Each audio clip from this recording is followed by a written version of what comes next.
ओम शांति। आपका दिन शुभ हो।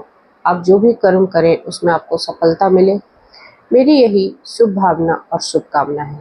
आज हम इस वीडियो में बात करेंगे कि आप जैसा कर्म करते हो, जो भी कार्य करते हो, उसका फल निश्चित है और उसका फल आपको मिलेगा। आप जैसा करते हो आपको वैसा ही फल मिलता है।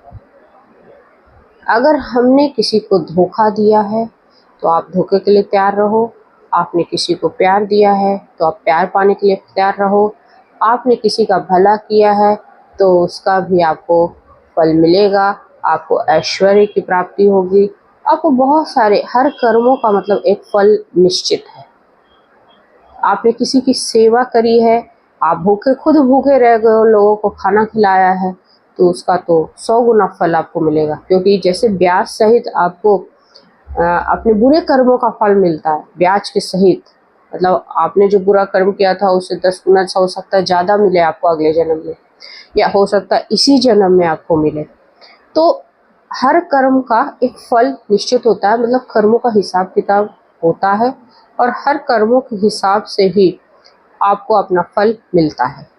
अब बहुत लोग होते हैं कि जीवन में हम भरोसा करते हैं, आँख मूंद के भरोसा करते हैं और तभी हमारा काम भी होता है। अगर हम भरोसा ना करें तो हमारा काम ना हो, लेकिन उसी भरोसे की वजह से हमें धोखा मिलता है ना। भरोसे की वजह से तो मिलता है, क्योंकि हम भरोसा करते हैं, हम चिंता से दूर हो जाते हैं। हमें ऐसा लगता है कि वो व्यक्ति हमारा कार्य कर देगा, वो हमसे प्रेम करता है, वो हमारे साथ ऐसा कुछ अनहोनी या ऐसा कोई घटना करेगा नहीं, लेकिन वो हमें धोखा देता है, हमें डिच करता है। तो हमें ऐसा लगता है कि हमारे साथ ऐसा क्यों हुआ, हमें ही ऐसा दुख क्यों मिला। चाहे ये दुख आपको जो धोखा है वो आपका जीवन साथी दे, आपका दोस्त दे, आपका कोई रिश्तेदार दे, पर हमें क्या फील होता है उस टाइम में कि हमारे साथ ऐसा क्यों हुआ। या अगर आपने किसी की सेवा करी है और आपको धन ऐश्वर्य की प्राप्ति हो, तो उस केस में आपको ये लगता नहीं है कि आपने क्या किया था कि आपको इतनी सुख सुविधा मिली। लोगों के दिमाग में जो पॉजिटिव क्वेश्चंस वो आते ही नहीं है कि हमने ऐसा क्या किया था कि हमें इतना बड़ा मतलब परिवार मिला, इतना सुख सुविधाएं मिली है। लेकिन जब वो धोखा खाता है तो अक्सर ये सोचता है, या विपत्ति आती है तो अक्सर ये सोचता है कि हमने ऐसा क्या किया था कर्म कि हमें ऐसा वाला रिलेशनशिप मिला, ऐसा वाला घर मिला, हमें ऐसा धोखा मिला, हमारे ऐसे माता पिता मिले, हमारे ऐसे भाई बहन मिले। हम अक्सर दुख की ही घड़ी में ऐसा सोचते हैं, लेकिन जब हमें सुख मिलता है तो हम ऐसा नहीं सोचते हैं।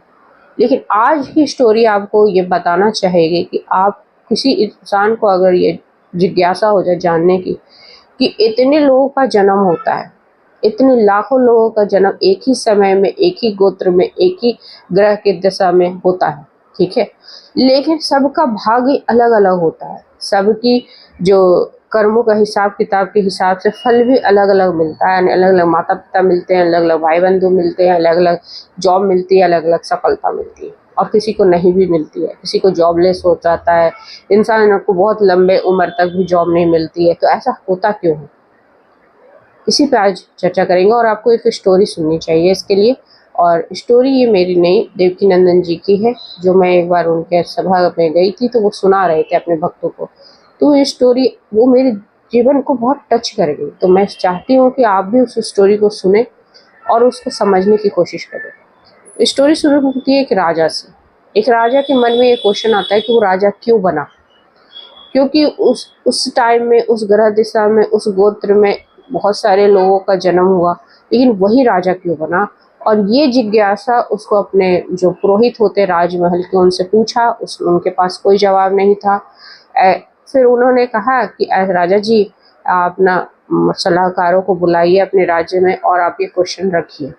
राजा ने सभी को बुलाया, मंत्रीगण, पुरोहित, सब लोग बैठे हैं, चतुर जो लोग हैं वहाँ के, जो वयोवृद्ध लोग हैं, बूढ़े लोग हैं, सब बैठे हुए राजसभा में।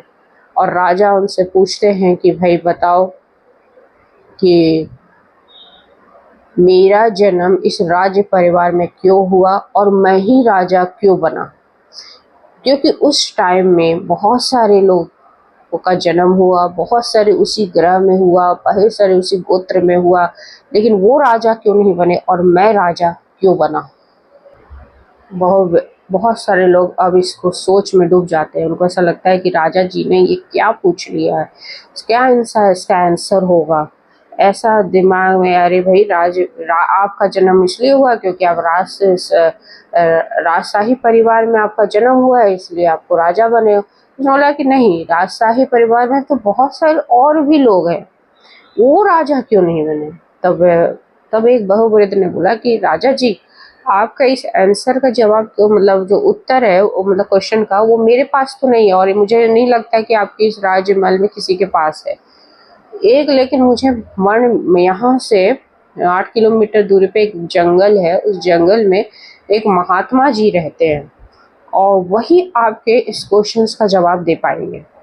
राजा जी जाते हैं, सुबह इंतजार नहीं होता उनसे, उनको जिज्ञासा रहती है, उनको जानने की उत्सुकता रहती है, उनके मन में ये चल रहा होता है कि भाई मैं ही राजा क्यों बना। बड़ी मुश्किल से रात काटते हैं, सुबह जंगल की तरफ जाते हैं, लोगों को लेके अपने सैनिक और जो भी उनके सलाहकार थे, जो वयोवृद्ध था जो बता रहा था, उनके साथ वो जंगल जाते हैं। जंगल में जाते हैं, संत के पास जाते हैं, आश्चर्य से उनकी आंखें फटी की फटी रह जाती है। वो संत आग को खा रहा था, आग के गोले ऐसे बनाता हाथ से और मुंह में डाल के खा लेता। जब राजा जी उसको बोले, नमस्कार किया कि बाबा, संत जी को नमस्कार किया, बोला कि बोलो क्या बात है, तुम यहाँ क्यों आए हो। बोला कि मैं इसलिए आया हूँ कि मेरे दिमाग में क्वेश्चन चल रहा है कि मैं ही राजा क्यों बना, और उस समय में उस घड़ी में बहुत सारे बच्चों का जन्म हुआ, लेकिन राजा बनने का सौभाग्य मुझे क्यों प्राप्त हुआ। संत बोला कि इसका जवाब मेरे पास नहीं है, थोड़ी दूरी पे एक और संत बैठा है, उसके पास जाओ, वही तुम्हारा जवाब देगा। अब राजा सोच में पड़ गया कि इतनी दूर से मैं आया हूँ और इतनी दूर के बाद एक और संत के पास जाना है। तो वो संत के पास जब जाते हैं तो वो देखते हैं कि वो मिट्टी खा रहा होता है। अब वो सोच में पड़ जाते, पहले आग खा रहा है, अब दूसरा मिट्टी खा रहा है, अब ये जवाब दे पाएगा। राजा फिर भी अपना क्वेश्चन रखते हैं कि संत जी, वो संत ने आपको भेजा है और वो कह रहे हैं कि आप उसका जवाब दोगे कि मैं ही राजा क्यों बना। उस घड़ी में, उस समय में, उस गोत्र में और भी लोगों का जन्म हुआ, फिर मैं ही राजा क्यों बना। तब वो संत कहते हैं कि इसका जवाब मेरे पास नहीं है, कुछ देर के दूर में एक गांव है, वहाँ एक व्यक्ति मरने वाला है, वही तुम्हारा इसका जवाब देगा, पर तुम जल्दी जाना, उसकी अंतिम घड़ी नज़दीक है। अब राजा मन में कौतूहल था भाई कि उसको उसका आंसर पाना है। वो जल्दी जल्दी भागाया अपना घोड़ा, उस गांव में पहुंचा, उस व्यक्ति का एड्रेस ढूंढा, उस व्यक्ति के घर पहुंचा। वो मरने की स्थिति में चारपाई पे लेटा है। राजा उस व्यक्ति से पूछता है कि तुम मरने वाले हो, पर अभी रुक जाना, मेरा ये क्वेश्चन का जवाब दे जाना। बोलता है, अरे भाई, व्यक्ति बोलता है मैं मरने वाला हूँ, मैं मरणासन स्थिति में हूँ, तुम मेरे से क्या क्वेश्चन का जवाब चाहते हो। तो बोलता है कि एक बात बताओ कि मैं ही राजा क्यों बना। वो दो संत जो आगे थे, उसने तुम्हारा एड्रेस दिया और उन्होंने बताया कि तुम ही इसका जवाब दोगे। तो व्यक्ति बोला, चलो ठीक है, अब जल्दी से एक स्टोरी सुन लो जो मैं तुम्हें अपनी स्टोरी सुनाता हूँ। हम 4 भाई थे और विपत्ति हमारे पर दुख का पहाड़ टूटा था और हम चारों भाई जंगल में रहते थे और पूरे दिन जो मेहनत करते, जो धन अर्जित करते, उससे जो पैसा मिलता, जो अन्न मिलता, उसको हम खाना भोजन के रूप में ग्रहण करते। तो एक दिन ऐसे ही हम शाम को अपना भोजन ग्रहण कर रहे थे तो एक बहुत बड़े महात्मा आए और हमारे बड़े भाई के पास गए। तो बड़े भाई से कहा कि मुझे बहुत देर भूख लगी है, तो मुझे भोजन दे दो। बड़े भाई ने कहा, अगर मैंने तुम्हें भोजन दे दिया तो क्या मैं आग खाऊंगा, और ऐसा कह के उसको भगा दिया। दूसरे भाई के पास गया तो उसने भी यही बोला कि अगर मैं भोजन दे दिया तुम्हें तो क्या मैं मिट्टी खाऊंगा, उसने भी भगा दिया। तीसरे भाई के पास गए तो उसने बोला, अगर मैंने तुम्हें दे दिया तो क्या मैं मर जाऊं, क्या मैं भूखा मरूं, ऐसा कह के उसने भी भगा दिया। और जो मेरे छोटे भाई ने था, उसने उसको प्यार से भोजन कराया, अपना बचा हुआ जो उसके धन अर्जित किया था थोड़ा बहुत उसको धन दिया, सेवा किया, अब सुखी मन से उसको विदा किया संत ने उसको खूब आशीर्वाद दिया। अब तुम समझ गए होगे इसका आंसर, तुम्हारा आंसर तुमको मिल गया होगा। राजा जी, तुम्हारा आंसर इसी में छुपा हुआ, अब तुम आंसर ढूंढ लो। राजा बोलते हैं, इसमें आंसर छुपा हुआ है, तो तुम्हारे जन्म की कहानी है, इसमें मेरा क्या आंसर है। तो जीवन की कहानी तुम्हारी है, इसमें मैं कौन सा आंसर अपना ढूंढूं। तब वो कहता है कि देखो, जो पहला भाई से तुम अभी मिले मेरे संत से, जो आग खा रहा था वो मेरा पहला भाई था, जो मिट्टी खा रहा था वो मेरा दूसरा भाई था, और मैं तीसरा स्वयं जो मरने की स्थिति में हूँ, जो मैंने कहा था कि मैं मर जाऊं, और चौथा वो तुम हो जिसने सेवा की थी और उस सेवा की वजह से तुम राजा बने। अब राजा को सारे आंसर प्राप्त हो गया था, उससे पता चल गया था कि कर्म का हिसाब हुआ है और उस कर्म की वजह से ही इस जन्म में वो राजा बना है। तो कर्म का देखिए कैसे हिसाब होता है, कैसा मतलब एक पूरी ड्रामा रचती है और आपको वो चीज़ मिलता है जो आप हो ही नहीं, और राजा बन गया। आप सब भी राजा बन सकते हो, लेकिन हम क्या करते हैं, हम इस कर्मों की क्वालिटी पे तो ध्यान ही नहीं देते। हमें लगता है कि हम चतुर सियाने होते हैं, हमें लगता है कि कुछ भी कोई कुछ देख नहीं रहा है तो किसी का फल मिलना नहीं मिलेगा मुझे कोई फल। तो हमें हमें सिर्फ ऐसा लगता है, हमारा नज़रिया है। पर जब हमारे आत्मा, जब हमारी मृत्यु हो गया, हम रिव्यू होगा हमारा पूरा हिसाब किताब, तब हमें पता चलेगा कि हमें क्या मिलना है, हमें कौन से घर में हमारा जन्म होना है। तो ये सब हमारा ये कर्म जो हम कर रहे हैं ना, उसी से डिसाइड होता है। इसलिए मैं बार बार आप सभी को बोलती हूँ कि आप अपने कर्मों की क्वालिटी पे ध्यान दो। एक का कर्म का हिसाब होता है और उस हिसाब से आपको फल मिलता है। तो हर कर्म का हिसाब किताब होना है और हर कर्म का हिसाब से आपको इस जीवन उसका फल निश्चित है। इसलिए उस फल की कल्पना नहीं करनी है आपको कि फल क्या मिलेगा, कुछ भी मिल सकता है। पर हमें क्या करना है, जो हमारे हाथ में हमारे कर्म, हमें उस पे ध्यान देना है आपको, कि जैसा करते हो वैसा ही फल मिलेगा।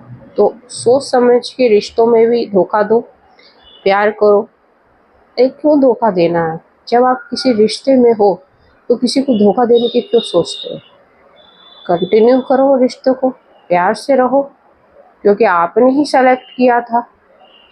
फिर दूसरा कर्म हम क्या कर देते हैं अनजाने में, किसी का दिल दुखा देते हैं। वो भी क्यों करो, क्यों किसी का दिल दुखाओ। अब आपके कर्म की अटेंशन देनी है, हमें टेंशन नहीं, चिंता नहीं करनी है कि क्या फल मिलेगा, पर हाँ हमें अटेंशन ये देना है कि हमें हमारे मन से, हमारे हाथों से, हमारे मन से और हमारे वाणी से किसी का भी दिल ना दुखे, किसी की भी ऐसे हमसे कार्य ना हो जाए जिसकी वजह से उसको हमें आगे उस चीज़ को भोगना पड़ेगा। बस ये तो अब ये चीज़ें अपने ऊपर ही रख के आप आगे देख सकते हो। हम अपने ऊपर भी तो नहीं सोचते कि ये आगे चल के हमें ही भोगना है। नहीं, हम सोचते हैं हमारे बदले कोई आके पड़ोसी, उसको भोगना पड़ेगा। इसी वजह से हम कर्म कर देते हैं और सोचते तब है जब हमारी नींद खुलती है कि ओ सामने वाले को इस कर्म की वजह से बीमारी हुई है, ये सोचते हैं। और तब हम नींद से जागते हैं और तब हम ऐसा कुछ करने की सोचते हैं। और हम कहते हैं, हम आप लोगों को बताने के लिए, हम गाइड करने के लिए बैठे हैं कि भाई अपने हर कर्म की जो सोच है वो अभी से चेंज कर दो, ताकि आपके जो हाथों से कर्म हो, वाणी से कर्म हो, मन से जो कर्म हो अच्छे क्वालिटी का हो, और आपको भी राजा बनने का सुख हो, आपको भी ऐश्वर्य की प्राप्ति हो। उन भाइयों की तरह मिट्टी और आग और मरने वाली स्थिति ना हो, आपको बीमारियां ना हो। तो आप अपने कर्मों को ध्यान दीजिए, आप जीवन में सुखी रहिए, आपको हर अच्छे फल की प्राप्ति। जय हिंद, जय भारत।